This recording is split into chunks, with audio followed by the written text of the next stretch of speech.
Welcome to the Shadow People, Part 7. What I am about to tell you is the culmination of decades of observation, research, and first-hand accounts. The shadows are not random. They are deliberate, patient, and intelligent beyond anything we fully grasp.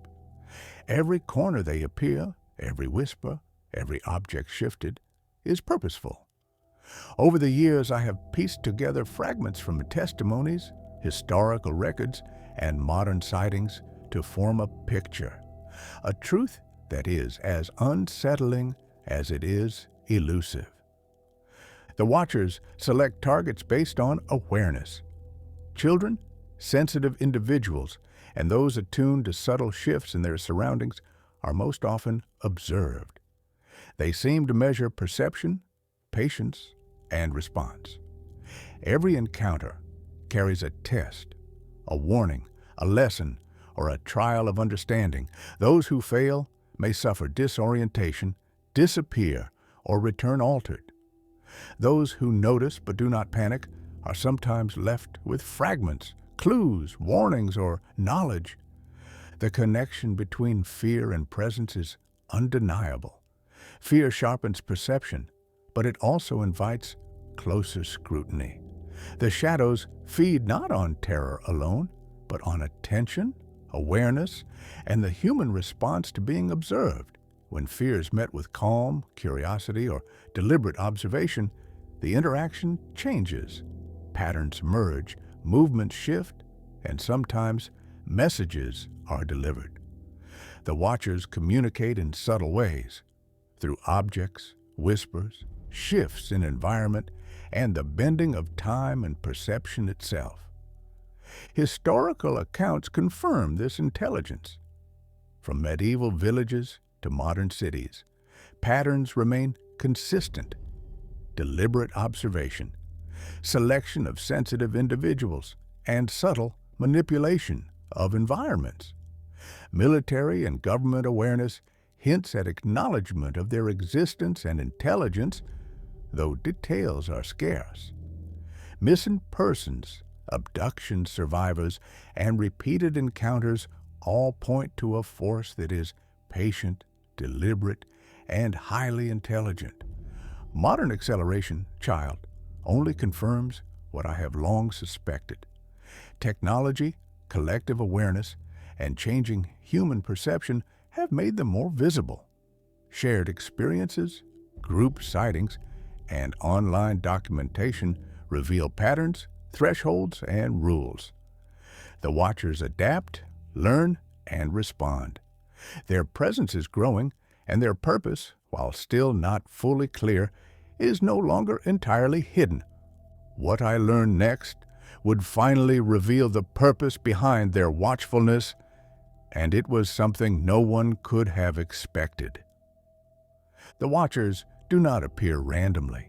Their attention is focused on those who notice thresholds, patterns, and subtleties in the world. They study perception itself, our ability to see, to understand, and to respond. Individuals who are alert, observant, or emotionally attuned are more likely to attract them.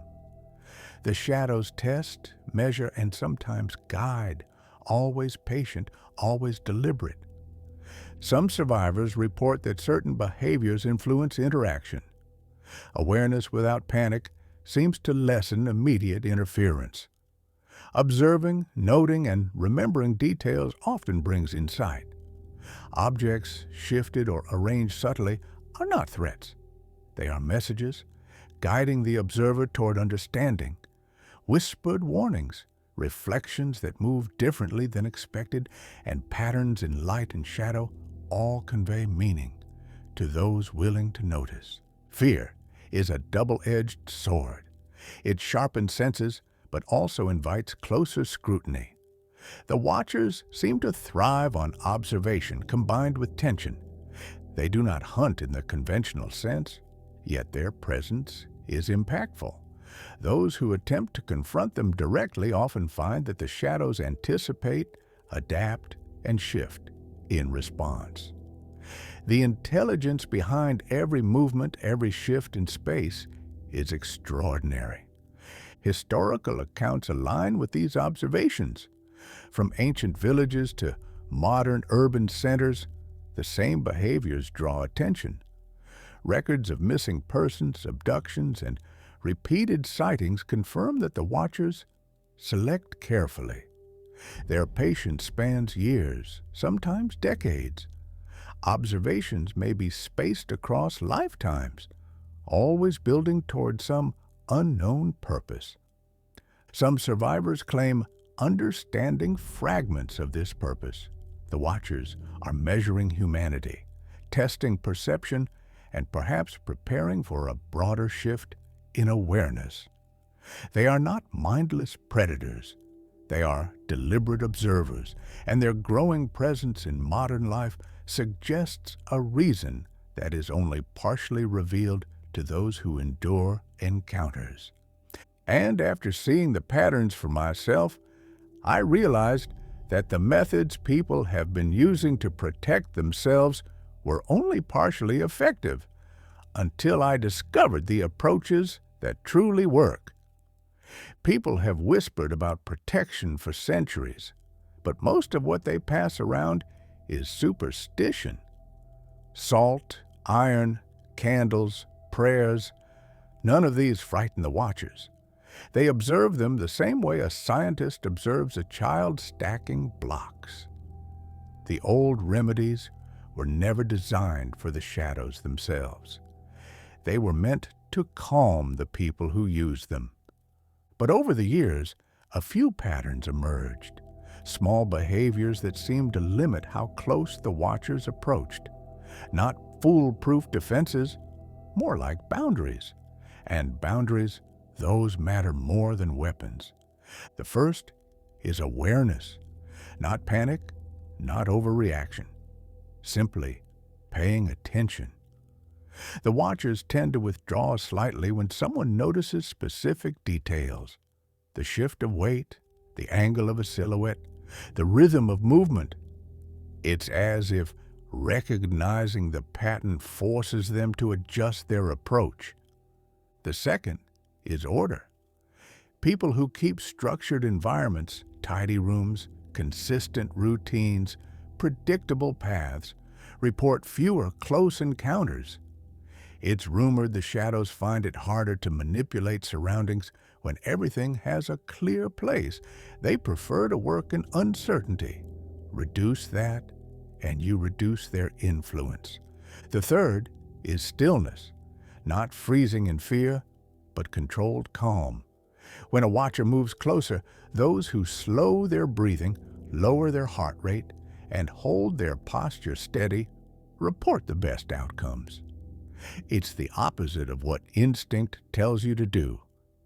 Yet something about that calm forces the watcher to hesitate. And then there is the fourth rule, the one almost no one speaks about, because it's the only one that has ever been described as effective instead of merely helpful. Survivors say that when you focus not on the shadow itself, but on the space behind it, something changes, as if the watcher loses cohesion, like its outline struggles to hold shape. No one knows why. Perhaps their form depends on anchoring themselves to attention. Perhaps they require the observer to concentrate on their silhouette. Or perhaps that space behind them is where they truly exist. But the most unsettling accounts come from the ones who claim that after using these techniques, the watchers didn't disappear. They simply stepped back, not defeated, not driven away, just reconsidering, almost as if they were evaluating the observer differently. These survivors describe a peculiar sensation afterward, a feeling that they've been marked, not negatively, but selected. As if they passed some test the watchers administer quietly, patiently, over a lifetime. And that brings me to the final truth, the one none of the books mention. the one the old families whispered only behind closed doors. The watchers don't focus on everyone, just the ones who might someday see them clearly. And once someone finally sees them for what they really are, the watchers change their behavior entirely. What they do next is the part people fear most. Once a person truly sees the watchers, not just glimpses, not just guesses, but sees them for what they are, the pattern of activity changes in a very specific way. The reports from different eras match almost perfectly, even from people who lived continents apart and never knew of each other. The watchers stop observing from afar. They stop hiding in corners. They stop pretending to be silhouettes. They become direct. The first sign is subtle, a shift in your sense of time. People describe moments that feel slightly stretched, like a breath taking longer than it should, or a sound echoing too softly. This isn't supernatural nonsense. It's perception being nudged, adjusted, tuned, as if they want to see how a person reacts when reality bends just a little. Then comes the second stage, proximity. Not touching, not harmful, just near. The shape appears where it has no reason to be, at the foot of your bed, beside the staircase, standing motionless behind a half-open door. These appearances aren't random.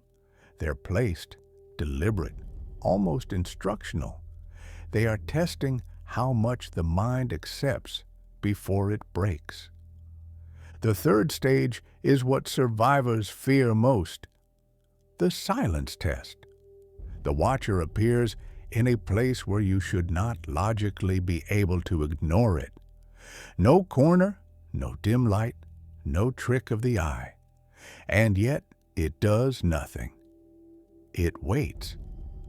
People who pass this stage all describe the exact same impulse, not to scream, not to run, but to remain strangely composed, as if some part of them understands that reacting violently gives the watcher something it wants.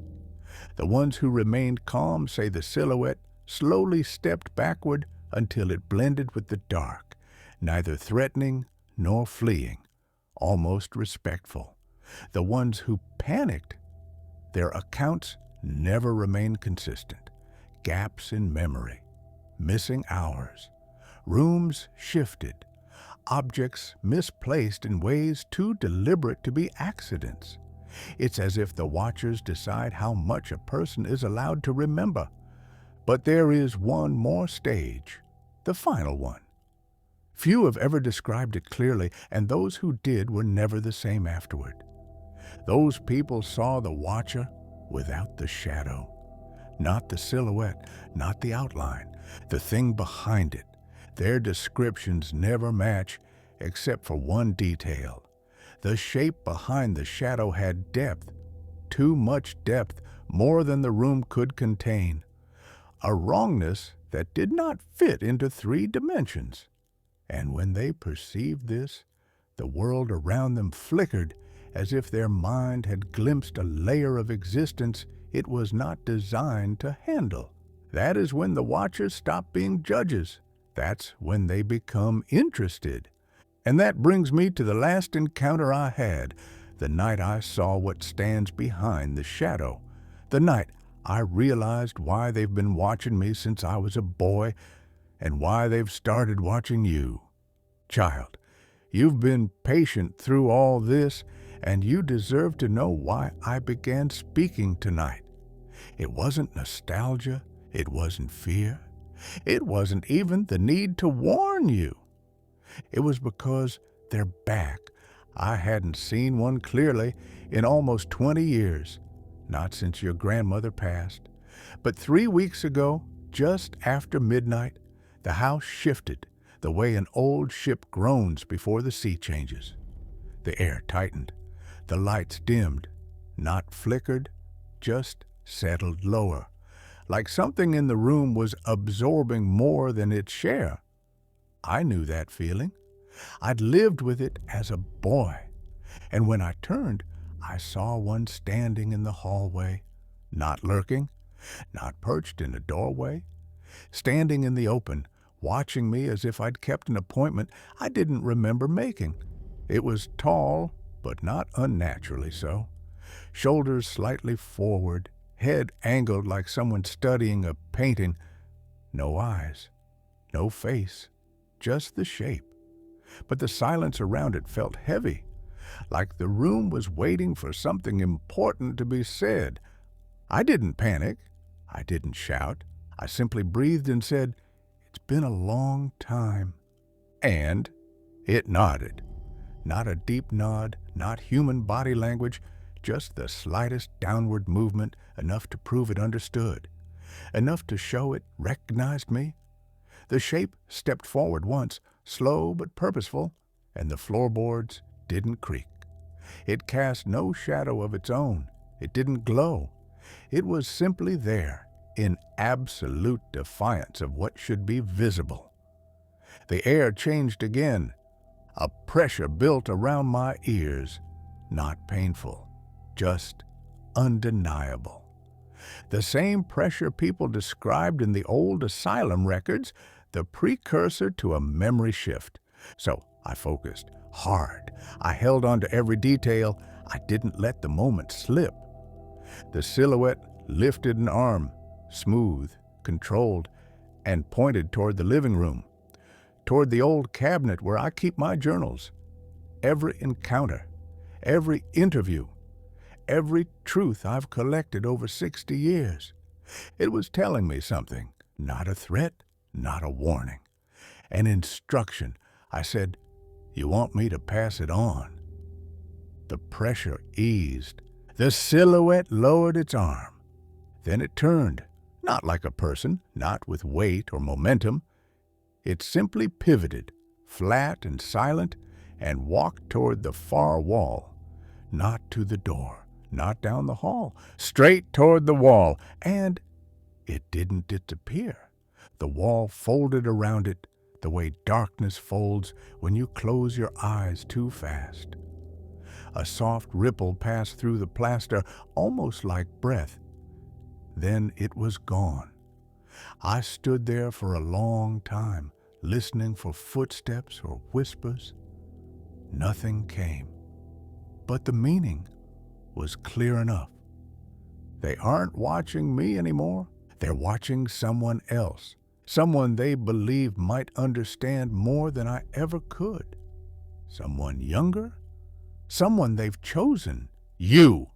This is why I've told you everything tonight, not to frighten you, not to burden you, but to prepare you for the moment, your moment, when the silence deepens, the room grows still, and you realize you're not alone in the dark.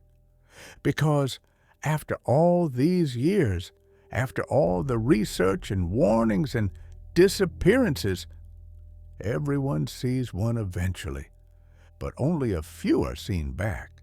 And child, they've already started watching you.